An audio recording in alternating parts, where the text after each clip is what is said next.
Hey guys, Icy Cat here. Today we've got a teaser trailer for the new operators Lion and Finka. In addition to that, we're also going to be taking a look at the full character bios, their design, weapons, loadout, and more.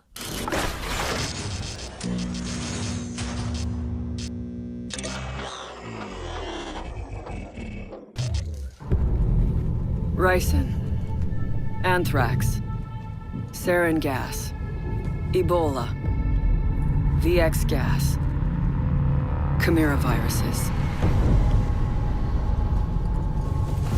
Some enemies are invisible. But the CBRN threat unit is Rainbow's shield against those enemies that can kill you with a single drop of blood. Nanobots online. Big Brother coming in for Overwatch.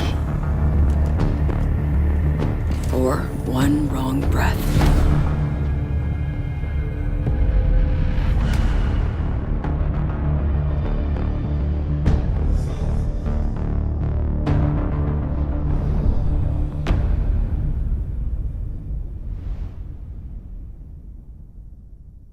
Alright, so there you have it. That was the look at the teaser trailer. We got a first look at this during the Rainbow Six Invitational promo that we had about a week and a half ago. They showed just one or two frames of this entire teaser, and now we finally get a chance to see what that trailer looks like in its entirety. And so we start out here showing Finka as she's sitting there getting ready for the mission, looking a little nervous.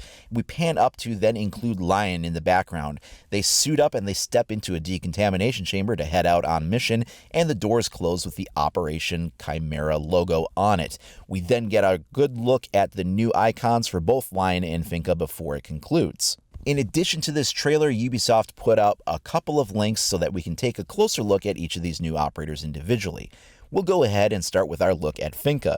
So we can see here we have some great character design. We've got this cool biohazard suit going on, and as we scroll down, we go past the logo there and we get into a bit of her background as far as who she is.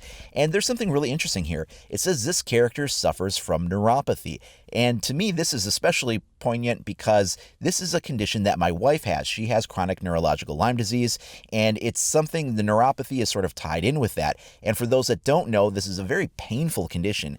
It's chronic daily pain that flares up, and it can make it hard to walk around, and just mobility in general can be really tough.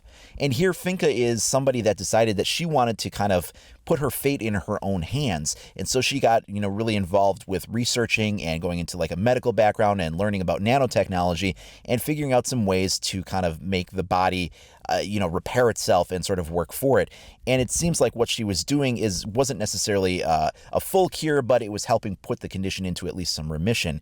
And now it's kind of flaring back up again. She's working with Doc on that a little bit. So because she originally came from a Spetsnaz unit, she trained with Kapkan, and there's some background there about how he essentially mentored her. And they had a training accident while they were knife fighting one day, and Kapkan wound up creating this like scar on her face that goes from just right across her face. And you can see that in the trailer, but that wasn't really resulting in any hard feelings between them. They have a mutual respect for each other. It was just an unfortunate training accident. It also mentions briefly how she has a relationship with Tachanka where she drinks with him and they flirt around. So it's not like an actual relationship, but there's definitely, some kind of flirting tension there that's going on a little bit. Now let's take a look at what we know about her device. So it says Finka delivers a nanobot shot to each operator before an operation. The nanites are made of zinc with the pharmacological cocktail laced into the nanobot's construction. When she activates her signal, the nanobots disintegrate with the zinc being treated as a nutrient by the body and facilitating the absorption of the drugs. The operators receive a short boost of health to get them back on their feet, to give them an extra push, and to steady their aim. So that's the official description that we have so far. Unofficially, the leaks that have been leading up to this point say that the way this works is that there is a 40 hit point overcharge ability that comes with this that she can distribute to allies. And in addition to the 40 hit point overcharge, it also grants a speed increase as well as a recoil reduction. It essentially is like a combat enhancement. It kind of puts them into a zone where they're like hyper vigilant, and they're able to control their recoil, and they get, they can push their muscles beyond normal endurance, so they get a speed increase. And I'm not sure how much of a speed increase this sounds like we're going to be getting, but she is an attacking operator and she can give this to her allies. So think about this for a minute in perspective. She can go ahead and give a recoil reduction and a speed increase as well as a health overcharge to somebody like Ash. Essentially, that will push her hitbox into the 5th dimension, make her running around like a blur, and turning her into the Flash. So if you thought Ash was a pain in the butt before, good luck trying to hit her now. Because Finka is an attacking operator with the Spetsnaz unit, she gets the same kind of loadout that the other Spetsnaz operators got. You can see there in the middle of the primary weapons, she has the SAS G12 combat shotgun, which would be the same one that both Tachanka and Kapkan have. Also listed is a 6P41 LMG, that's Fuse's machine gun, but then up at the top there you see that she has her own distinct weapon, which is listed as the Spear 308. So this is a bullpup configuration assault rifle chambered in a 308 round. She shares the same pistol loadout with the other Spetsnaz operators, so she has the PMM as well as the GSH-18.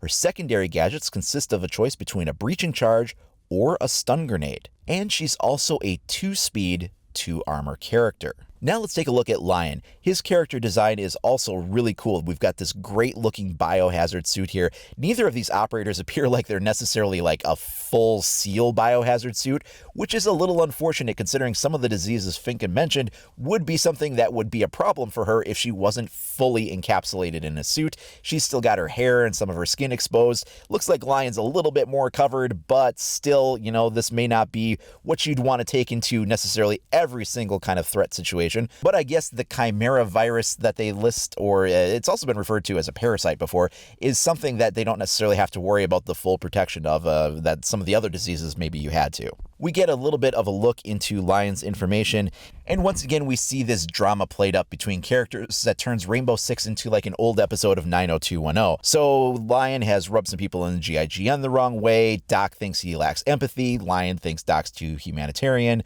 Twitch thinks she's stuck in the middle, Lion's closest friend is Monty, but then Thatcher apparently punched him in the face after he said the wrong thing during a training exercise, so we've got this just completely dramatic situation. You might as well cue the close-up with the pregnant pause as it zooms in with the long, slow, dramatic music before fading down to black. The backstory on characters is very cool. I like knowing what goes into them and, you know, why they made the decisions to become the kind of people that they are and do the sort of things that they did to get to where they are. You know, that's all cool stuff, but just some of like, you know, I mean, some of these characters are noted for fighting between each other and causing rifts and tension, and I guess some of that can be normal to a certain extent, but it just seems like, you know, everybody's pissing off somebody and other people are dating, these other people are flirting with people, you know, in the last year or so we've, you know, Ella and Zofia are a dysfunctional family and Echo and Ying are dating. It's like, So I guess if that's your thing, you can read up on these novellas anytime you want to. Okay, so let's take a look at his special ability. It says the EE-1D allows Lion to survey hot zones and maintain quarantine protocols on missions. He uses it to detect movement in an area in order to determine if someone is breaking quarantine, curfew, or a perimeter. Now that doesn't give us a whole lot of information to go on. We do have some information that have come from unofficial sources. Again, these are leak-based sources, which are definitely subject to some interpretation or change. Some of these leaks really did pan out to be very true, though, in Operation White Noise. So what we kind of know based from those things, again, completely unofficial information, is that he has a drone that will allow him to scan an area and detect movement. So this sounds like it would become an anti-roaming kind of a drone.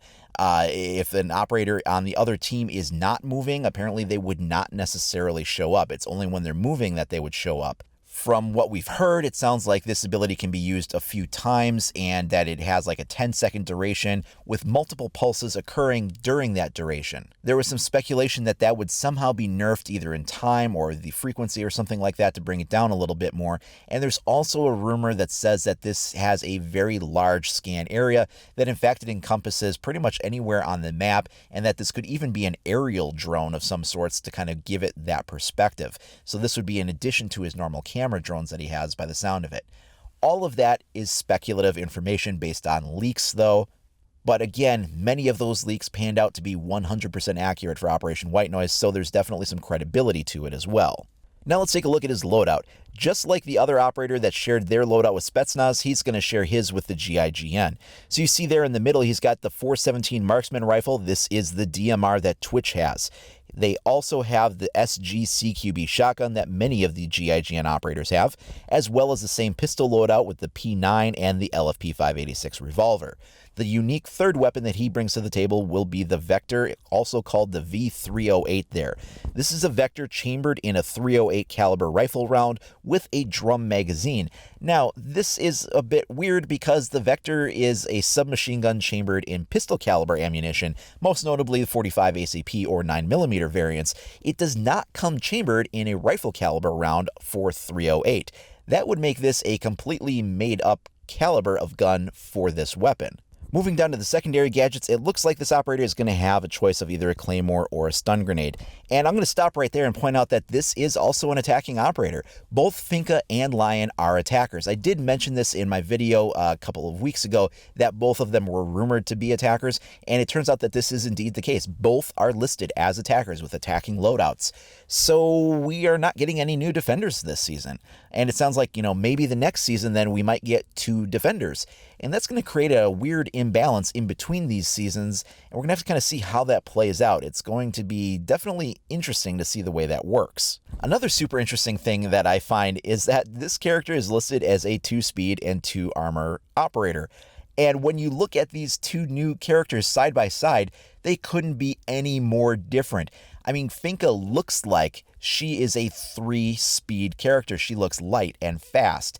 And when you put Lion next to her, he looks like he's on the order of size of like Rook or somebody like that. I mean, he's big and bulky. He looks like he would have, that slow speed, heavy armor. Nope. They're both the same armor, both the same speed. I'm not sure how that works with the character models looking so completely different, but they are both 2-speed, 2-armor characters.